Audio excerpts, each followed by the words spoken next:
ನೋಡಿ ಫ್ರೆಂಡ್ಸ್, ಎಲ್ಲ ಜಿಲೇಬಿ. ಇಲ್ಲಿ ದೇವಸ್ಥಾನಕ್ಕೆ ಎಂಟ್ರೆನ್ಸ್ ಆಗ್ತವಲ್ಲ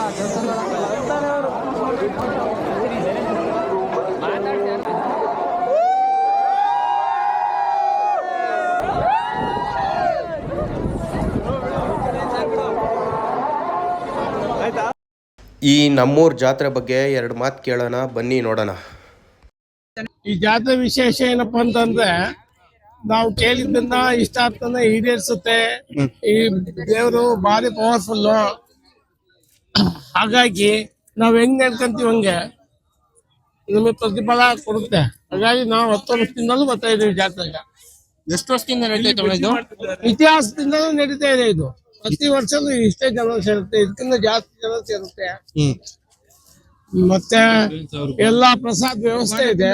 ಹೆಣ್ಮಕ್ಳಿಗೆ ಭಾರಿ ಪ್ರೀತಿಯಾದ ದೇವರು ಇದು. ಅದೇ ಇವತ್ತು ಗಂಗಸ್ಥಾನ ಅಂತ ಹೇಳಿದ್ದಾರೆ. ಇದ್ರಲ್ಲಿ ಅಮ್ಮನವರು ಇದು ವಿಶೇಷತೆ ಬಗ್ಗೆ ಹಾವುಗಳು ಬರ್ತವೆ ಅಂತ ಹೇಳ್ತಾರೆ. ಅದ್ರ ಬಗ್ಗೆ ಏನ್ ಹೇಳ್ತೀರಾ ನೀವು? ಅದನ್ನ ನಂಬ್ತೀರಾ ಹೆಂಗೆ ಅಂತ? ಅಂದ್ರೆ ನಾವು ನಂಬ್ತೀವಿ ಸರ್, ನಾವು ಕಣ್ಣಂಗ್ ನೋಡಿರೋದೆ ನಂಬ್ತೀವಿ. ನೋಡ್ರಿ, ಅವರು ಹೇಳಿರ್ತಾರೆ ಬರ್ತವೆ ಸರ್. ಹಾವು 12-1 ಗಂಟೆ ಮೇಲೆ ಶುದ್ಧ ಇರುತ್ತೆ. ಚಿಕ್ಕ ಚಿಕ್ಕ ತುಗ್ಲಿ ಮರ ಇದೆ, ಮರದಾಗೆಲ್ಲ ಹಿಂಗೆ ನೇತಾಡ್ತಿರ್ತಾರೆ. 1 ಗಂಟೆ ಮೇಲೆ 1 ಗಂಟೆ ಮೇಲೆ ಇವಾಗ ಹೋದ್ರೆ ಕಾಣಿಸಲ್ಲ ಹಾವು? ಇಲ್ಲ, ಆ ದೇವ್ರು ಬರ್ಬೇಕಲ್ಲ.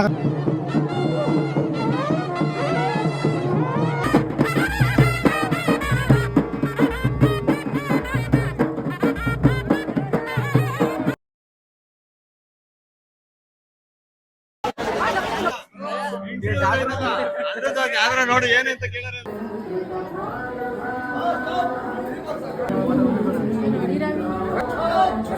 ಅಣ್ಣ, ನಾವು ನ್ಯೂಸ್ ಚಾನಲ್ ಅವರು 1 ನಿಮಿಷ ಹುಳಿಯಾರ್ ನ್ಯೂಸ್ ಚಾನಲ್ ಅವರು ಬನ್ನಿ.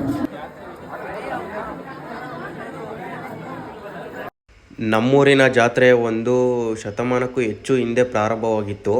ಈ ನಮ್ಮ ದುರ್ಗಮ್ಮ ಬೆಟ್ಟದಲ್ಲಿ ಒಂದು ಗುಹೆ ಇದೆ.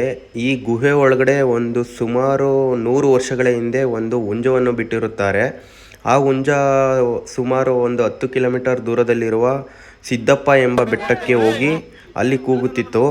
ಆ ಕೂಗು ಒಂದು ಭವಿಷ್ಯದ ಸಂದೇಶ, ಒಂದು ದೇವರ ಆಶೀರ್ವಾದ ಎಂದು ಜನರು ನಂಬಿದ್ದರು. ಇದು ಹಿಂದೆ ಕಂಡುಬಂದ ಒಂದು ಪವಿತ್ರ ಘಟನೆ.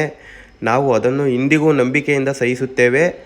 ಬನ್ನಿ ಈ ಗುಹೆ ಒಳಗಡೆ ಹೋಗಿ ನೋಡೋಣ. ನೋಡಿ ಫ್ರೆಂಡ್ಸ್, ಈ ಇತಿಹಾಸ ಇರುವ ಗುಹೆಯನ್ನು ಅರ್ಧಕ್ಕೆ ಮುಂದೆ ಹೋಗಕ್ಕಾಗಲ್ಲ. ಅವಾಗಿನ ಕಾಲದಲ್ಲಿ ಇತ್ತು, ಇವಾಗ ಕಲ್ಲು ಎಲ್ಲ ಕುಸ್ಬಿಟ್ಟು ಈಗ ಅರ್ಧಕ್ಕೆ ನಿಲ್ಸ್ಬಿಟ್ಟು ಇಲ್ಲಿ ದುರ್ಗಮ್ಮನ ಮೂರ್ತಿ ಪ್ರತಿಷ್ಠಾಪನೆ ಮಾಡಿದ್ದಾರೆ. ಹಾಗಾಗಿ ಇಲ್ಲಿಗೆ ಸ್ಟಾಪ್ ಆಗಿದೆ. ಕಾಲದಲ್ಲಿ ಒಂದ್ ಕತೆ ಹೇಳ್ತಿದ್ರು. ಏನಂದ್ರೆ ಇಲ್ಲಿ ಒಂದ್ ಕೋಳಿ ಬಿಟ್ಟಿದ್ರಂತೆ, ಅದು ಹೋಗಿ ಸಿದ್ದಪ್ಪನ ಬೆಟ್ಟದಲ್ಲಿ ಕೂಗಿತಂತೆ. ಅದು ನಿಮ್ಗೆ ಏನಾದ್ರು ಗೊತ್ತಿದ್ಯಾ?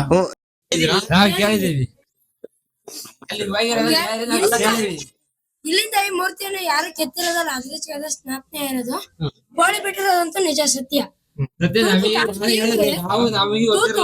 ಸ್ವಲ್ಪ ಕಾಣುತ್ತೆ ಆ ಕಡೆ ಮೂಲೆಯಲ್ಲಿ, ಈಗಲೂ ಕಾಣುತ್ತೆ. ಅದ್ರ ವಾ ಕಾಲ ಆ ಕಡೆಯಿಂದಲೂ ಎಷ್ಟು ಗ್ಯಾಪ್ ಐತೆ, ಈ ಕಡೆಯಿಂದಲೂ ಎಷ್ಟು ಗ್ಯಾಪ್ ಐತೆ ನೋಡಬಹುದು. ದೇವ್ರ ಅಪ್ನೆ ಕೊಟ್ಟದ ಗಾತವಾಗಿ.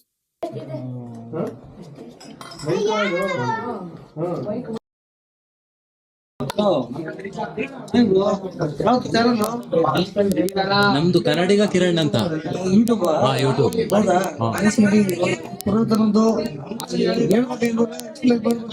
ಮಾಡಿ ಈ ಜಾತ್ರೆ ವಿಶೇಷತೆ ಬಗ್ಗೆ ಗುಹೆ ಒಳಗಡೆ ಬಂದಿದ್ದೀರಾ? ಖಂಡಿತ ಬ್ರೋ, ಇದು ಸಿದ್ದಪ್ಪನ ಬೆಟ್ಟಕ್ಕೆ ಹೋಗುತ್ತಂತ ಹೇಳಿದ್ದಾರೆ. ದೇವಿ ಅಂದ್ರೆ ನಂಬಿಕೆ ಜಾಸ್ತಿ.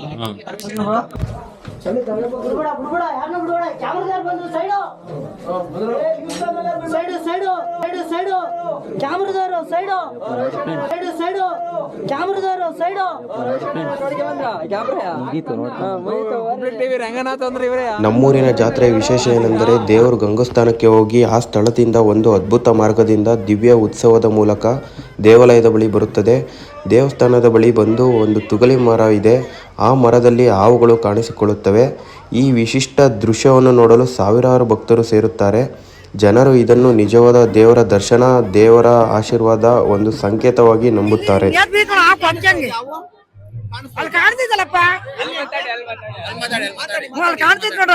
ಇದು ಎಲ್ಲರಿಗೂ ಕಾಣಿಸುತ್ತಾ ಇದು? ಯಾರ ನಮ್ಗಂತೂ ಕಾಣ್ತೈತೆ, ಎಲ್ಲರಿಗೂ ಕಾಣುತ್ತೆ ಇರೋದೇ ಕಾಣಿಸುತ್ತೆ. ಅವ್ರ ಅದೃಷ್ಟ ಇರ್ಬೇಕಲ್ಲ. ಅದೃಷ್ಟ ಇದ್ದವ್ರಿಗೆ ಅಷ್ಟೇ ನಿಮ್ಗೆ ಕಾಣ್ತಾ ಇಲ್ವಾ? ನೋಡಿ ಇಲ್ಲಿ ಕೆಳಗ ಕೆಂಪು ಬಿಟ್ಟ ನೋಡ ಬಲ್ಪ ಮೂರ ಅಲ್ಲಿ ಹೇಗ್ ಬಿದ್ರು ಹಿಂಗ ಮಡ್ಕೊಂಡು ನೋಡ ನಾಲ್ಗೆ ಇಲ್ಲೇ ಬಿಟ್ಟಿದ್ರು. ಆಂಟಿ ಆಂಟಿ ಇದು ಎಲ್ಲಾರ್ಗು ಕಾಣಿಸುತ್ತಾ ಹಾವು? ಇಲ್ಲಿ ಕಡೆ ಕೆಳಗಲ್ಲ, ದೊಡ್ಡದು ಕೆರಲ್ಲ. ನಿಜವಾಗ್ಲೂವಾ?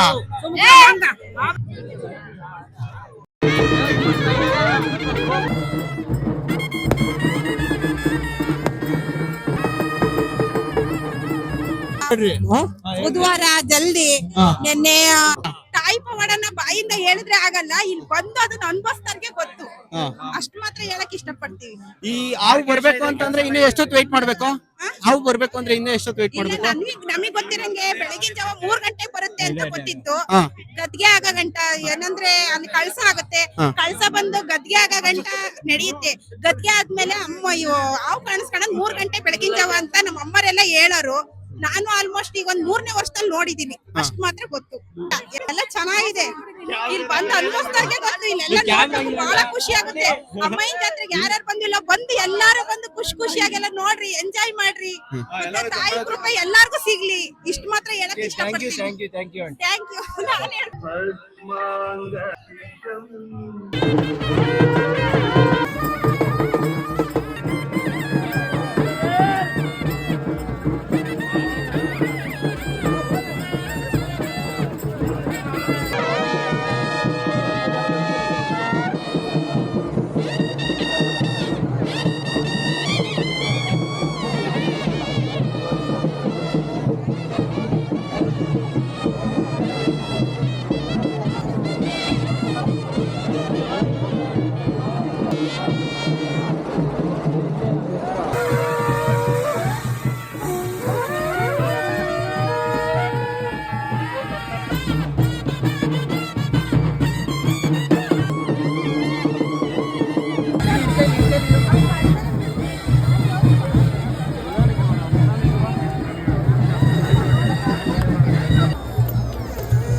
ಹಲೋ ಹಲೋ ಹಲೋ ಇದೇ ನೋಡಿ ದೇವರ ನಿಜವಾದ ದರ್ಶನ ಎಂದರೆ. ನೋಡಿ ಈ ಸೌಂಡಲ್ಲಿ ಹಾವುಗಳು ಒಂದು ಮರದ ಮೇಲೆ ಬಂದು ನೇತಾಡುತ್ತವೆ ಅಂದರೆ ಇದು ದೇವರ ನಿಜವಾದ ದರ್ಶನ ಎಂದು ಹೇಳ್ಬೋದು. ಅಲ್ಲಿ ಎಷ್ಟು ಸಾವಿರಾರು ಜನರು ಇರ್ತಾರೆ, ಆದರೂ ಹಾವುಗಳು ಬರುತ್ತವೆ ಅಂದರೆ ಅದು ಒಂದು ದೇವರ ದರ್ಶನ, ನಿಜವಾದ ದರ್ಶನ ಅಂತ ಹೇಳ್ಬೋದು.